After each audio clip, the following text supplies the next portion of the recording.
Itu. Kena betul-betul tu. Kadang-kadang kalau tak betul ngucap,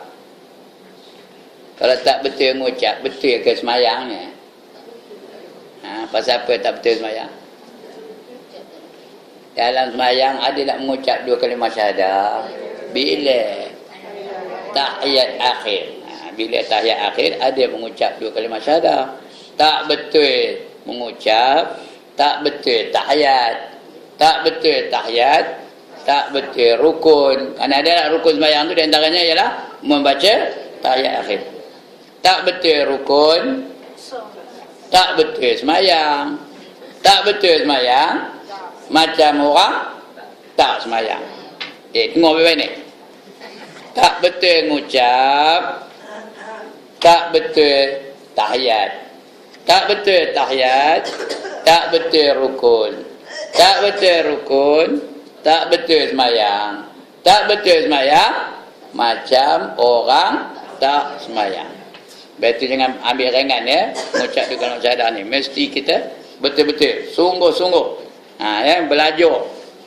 Pada tu imam, pada ustazah, pada ustaz, mana-mana lah ya, belajar betul mengucap. Biar sebut dengan betul. Kecuali dia baru masuk Islam, itu tak apa. Baru-baru nak masuk Islam, itu tak apa. Sah lah Islam itu ya. Kita tengok orang Cina nak masuk Islam, mana rupanya? Tak apa-apa bacanya. Asyhadu dia kata macam-macam, dia tak reti ya. Mula-mula tu tak apa. Tapi lepas itu dia wajib belajar. Itu dia ya. Itu yang keenam. Tidak ada persisahan, iaitu mengaku dengan lidah dan beramal dengan anggota. Bila dipandang dari sudut pahala di sisi Allah dan layaknya memasuki syurga dan atau ke neraka, itu mesti mengucap dulu, baru dia layak ke tak layak masuk syurga dan masuk neraka.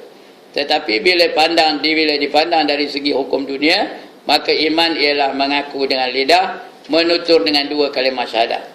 Maka sesiapa yang mengaku dengan 2 kalimah syahadah, maka perlu dilakukan ke atasnya di dunia ini. Apa yang perlu? Iaitu hukuman di dunia ini. Bila setelah mengucap 2 kalimah syahadah, kena ikut hukuman Islam dalam dunia ini. Kerana syariat itu ada meliputi segenap perkara dalam kehidupan ini. Ada hukum dalam Islam. Kena ikut hukuman Islam. Dia di atas dunia ini kena ikut hukuman di dunia ini. Ini berarti ia dituntut mengamalkan tuntutan 2 kalimah syahadah itu. Bila dia mengaku 2 kalimah syahadah, dia tidak ada takut kepada yang lain, hanya kepada Allah Ta'ala. Dia tidak ada tunduk kepada yang lain, hanya kepada Allah Ta'ala. Dia tidak ada patuh kepada yang lain, hanya kepada Allah Ta'ala. Dia tak ada kasih kepada yang lain, hanya kasihkan Allah Ta'ala. Dia tak ada menyerah dirinya kepada yang lain, hanya kepada Allah Ta'ala. Itu di antara tuntutan kalimah syahadah. Bila kita sebut je la ilaha illallah, artinya aku tak akan tunduk kepada yang lain, hanya kepada Allah Ta'ala. Aku tak akan kasih kepada yang lain, hanya kepada Allah Ta'ala. Aku tak akan menyerah diri aku kepada lain, hanya kepada Allah Ta'ala. Aku tak akan minta kepada yang lain, aku hanya minta kepada Allah Ta'ala. Itu perempuan kalau nak berdoa hanya kepada Allah Ta'ala.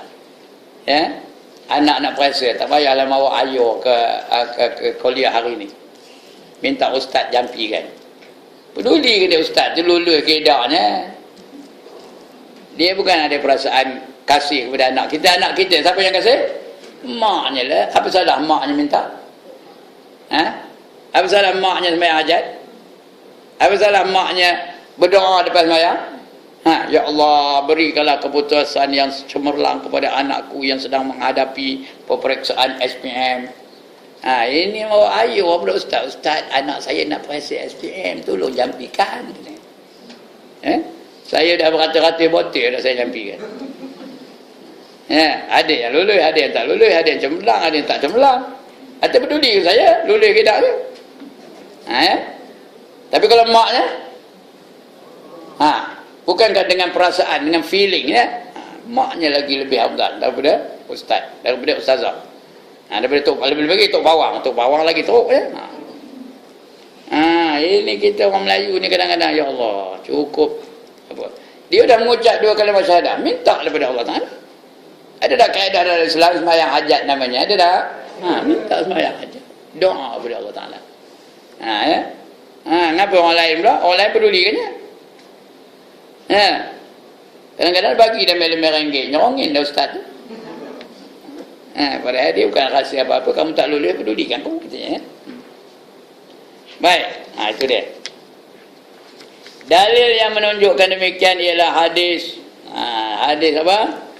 Usamah bin Zaid, bukan Usamah bin Laden ya, Usamah bin Zaid. Ia berkata, kata Rasulullah ya.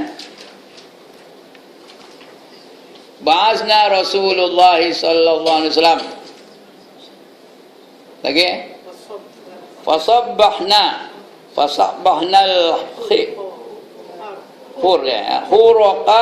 huraqati min Juhaina. Ya betul. Min Juhaina. Lagi?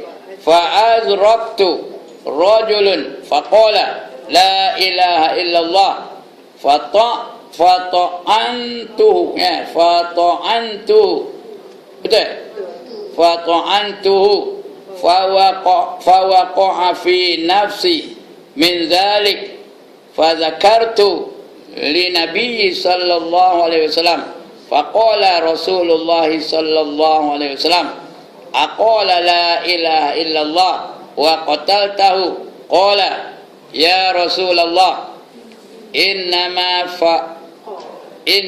qala khaufan minas salahi betul minas silahi bukan salah minas silahi qala afala syaqaqta an qalbi hatta ta'lama aqala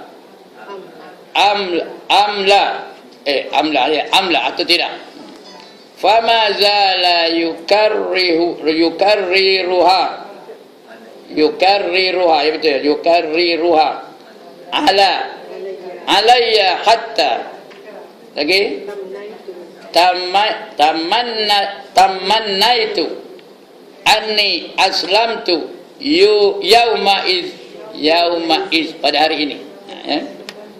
Rasulullah sallallahu alaihi wasallam telah mengutus kami untuk memerangi hingga kami berada di kampung Huraqat. Nama kampung tu Huraqat.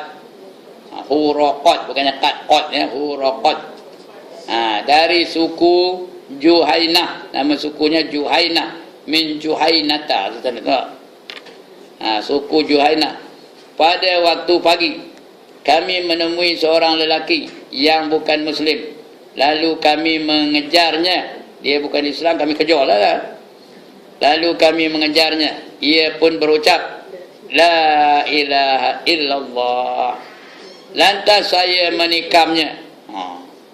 Bunuhnya juga walaupun nyebut la ilaha illallah.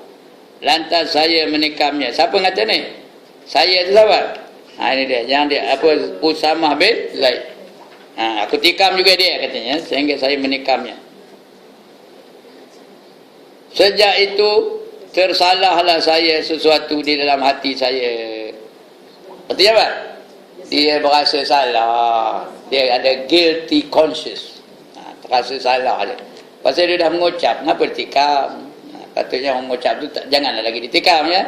Jangan, patut dilepaskan je lah. Salah sesuatu dalam hati saya. Lalu saya menceritakan kejadian itu kepada Rasulullah sallallahu alaihi wasallam. Baginda berkata, apakah engkau membunuhnya sedang ia telah mengucap la ilaha illallah? Ya. Apakah kamu telah bunuh dia setelah dia mengucap la ilaha illallah? Ya. Jawabnya ya Rasulullah. Ya Rasulullah, ia mengucap demikian kerana takut kepada senjata.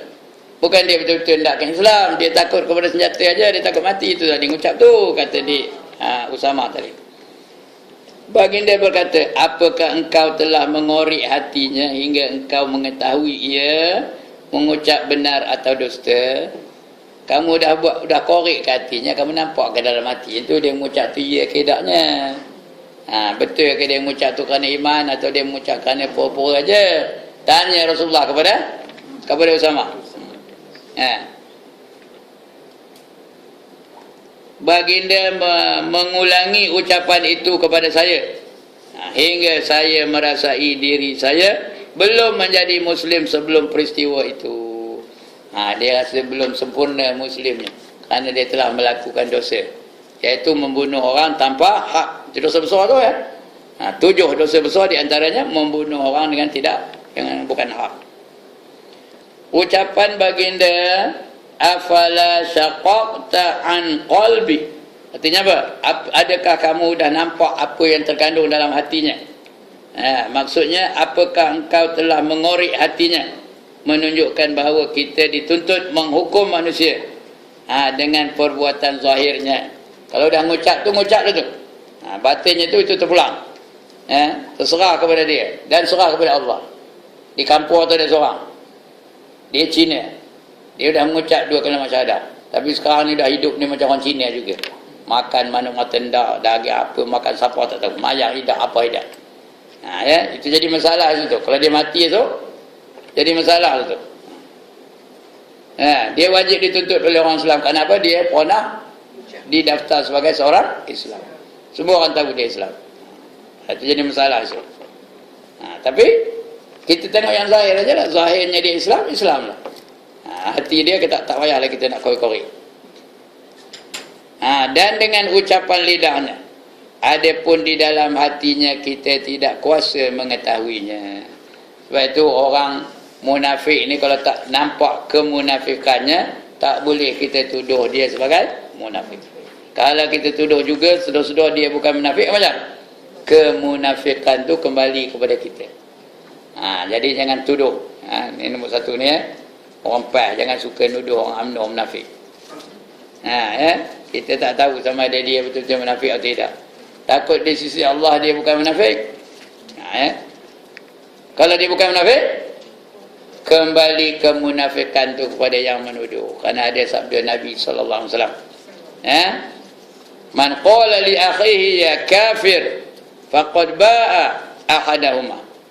Barang siapa memanggil kawannya dengan perkataan ya kafir, oi orang kafir, sedangkan dia bukan kafir, maka jatuhlah kekufuran itu ke atas salah seorang daripadanya.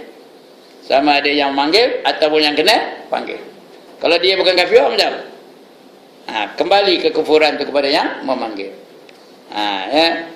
Tapi orang kafir tu pula tak boleh kita kata beriman. Orang kafir tu dia tetap kafir. Kalau kita tahu dia kafir. Macam Barack Obama tu, dia dah mengaku I am a Christian, I'm not a Muslim, kata dia mengaku begitu. Jangan kita kata dia beriman.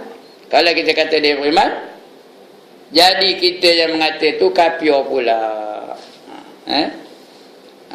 Man yakfur kafirun fa huwa kafirun. Siapa yang man lam yakfur kafirun fa huwa kafir. Barang siapa tidak mengkafirkan orang kafir, maka dia adalah kafir. Jadi orang kafir tu tidaklah kita kafirkan. Dia dah mengaku dia kafir, kafir lah. Tapi man yakfur mu'minan, siapa mengkafirkan orang beriman, fa huwa kafirun, dia juga jadi kafir.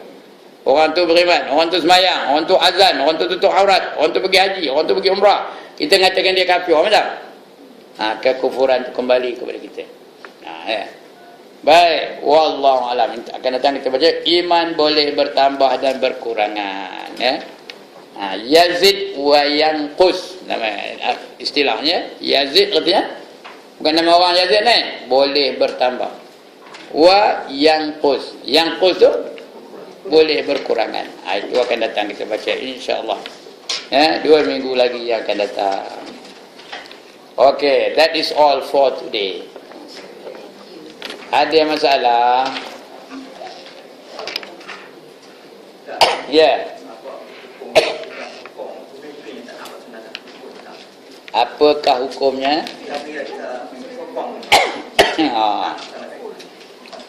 Orang tak kira lah pemimpin ke pengikut ke? Nak pemimpin juga? Siapa-siapa ajalah yang menyokong orang yang apa? Entah, matuk batu pula. Apakah hukumnya orang yang